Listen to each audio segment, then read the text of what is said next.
हिंदू धर्म के ये महत्वपूर्ण प्रमुख 10 नियम। हिंदू धर्म में हर कोई पंडित है, बड़े बड़े विद्वान हैं, जो तर्क से किसी भी प्रकार की बातें सिद्ध करने में माहिर हैं, लेकिन उनमें से एक भी वेदों की सच्ची राह बताने वाला कोई नहीं है।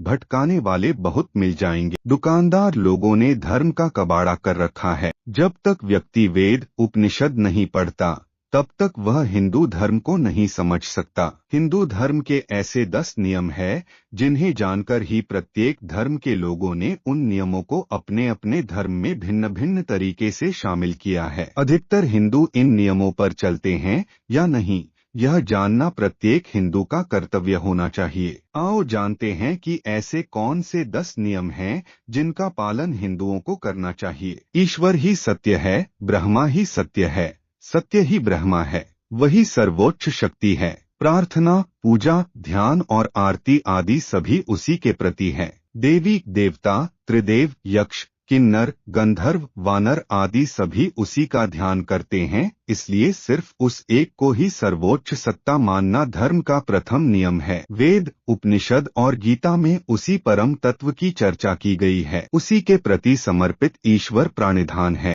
यह धर्म का बेहद जरूरी नियम है। जो व्यक्ति इस नियम का पालन नहीं करता, वह भटका हुआ है। दूसरा नियम संध्योपासन अर्थात संध्या वंदन। संध्या वंदन प्रतिदिन करना जरूरी है। संध्या वंदन के 2 तरीके हैं, प्रार्थना और ध्यान। मनमानी पूजा, आरती और यज्ञादि करना धर्म के नियमों के विरुद्ध। प्रत्येक हिंदू को सुबह और शाम को संध्या वंदन करना ही चाहिए। किसी कारणवश वह ऐसा नहीं कर पाता है, तो गुरुवार को निश्चित ही यह कर्म करना जरूरी। तीसरा नियम व्रत माह श्रावण। हिंदू पंचांग का आरंभ चैत्र मास से 5वां माह श्रावण मास होता। ज्योतिष विज्ञान के अनुसार इस मास की पूर्णिमा के दिन आकाश में श्रवण नक्षत्र का योग बनता है, इसलिए श्रवण नक्षत्र के नाम से इस माह का नाम श्रावण हुआ। इस माह से चातुर्मास श्रावण, भाद्रपद, आश्विन और कार्तिक की शुरुआत होती है। यह माह चातुर्मास के 4 महीनों में बहुत शुभ माह माना जाता है। इस पूरे माह व्यक्ति को एक वक्त ही भोजन करना चाहिए। चौथा नियम तीर्थ और तीर्थयात्रा का बहुत पुण्य है। जो मनमाने तीर्थ और तीर्थ पर जाने के समय हैं, उनकी यात्रा का सनातन धर्म से कोई संबंध नहीं। अयोध्या, काशी, मथुरा, 4 धाम और कैलाश में कैलाश की महिमा ही अधिक है। लाभ, तीर्थ से ही वैराग्य और सौभाग्य की प्राप्ति होती है। तीर्थ से विचार और अनुभवों को विस्तार मिलता है।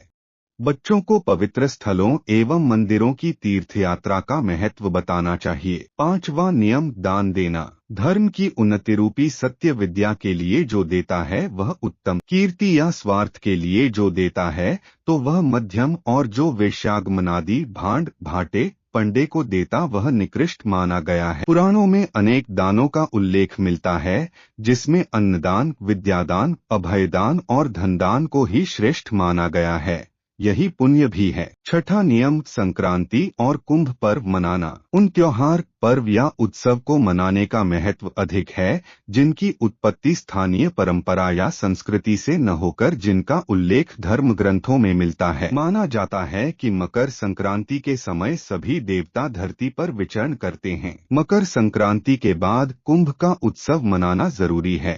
7वां नियम यज्ञ कर्म। वेदानुसार यज्ञ 5 प्रकार के होते हैं। 1 ब्रह्मयज्ञ, 2 देवयज्ञ, 3 पितृयज्ञ, 4 वैश्वदेव यज्ञ और 5 अतिथि यज्ञ। 8वां नियम सेवा करना। 9वां नियम संस्कार का पालन करना जरूरी। संस्कारों के प्रमुख प्रकार 16 बताए गए हैं, जिनका पालन करना हर हिंदू का कर्तव्य है। धर्म प्रचार। हिंदू धर्म को पढ़ना और समझना जरूरी है।